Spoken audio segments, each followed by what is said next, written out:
有班人可能隨時飯碗唔保，睇下有冇你份。第一種，高樓大廈外牆嘅蜘蛛俠，以前坐吊船命搏去抹玻璃或者做維修，搞足2日，而家無人機飛上去，幾個鐘搞掂，零風險，效率仲要 double 上。第二種，日曬雨淋嘅外賣師兄，塞車加埋行唐樓，送餐分分鐘要成粒鐘，將來無人機直接空中過海或者飛入村屋，杯凍檸茶5分鐘送到，冰都未融啊！第三種，搬運工人同地盤師傅，以前要托住啲水泥，太陽能板上山，或者行長命斜去偏遠村屋，又危險又辛苦。而家重型吊運無人機，飛10分鐘就搞掂，人工搬分分鐘要大半日。第四種，驗樓同外牆檢測人員，以前要搭棚、爬高、爬低去敲磚，又慢又貴。而家無人機帶埋熱成像，一日掃幾棟大廈，連肉眼睇唔到嘅石屎剝落都下到出嚟。除此之外，仲有好多傳統行業都慢慢被無人機取代緊。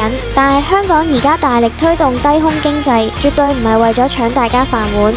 而係為咗令高危工作變成零傷亡，令大家嘅勞動價值大幅升值，將呢個龐大嘅產業紅利變成普通香港人嘅新機遇。驗樓師傅變身專業飛手，身價即刻暴升；搬運工轉做無人機設備調度，唔使再捱到5勞7傷；外賣師兄晉升做無人機物流管家，坐喺冷氣房掌控全局。我係小歐，關注我睇多啲無人機嘅知識。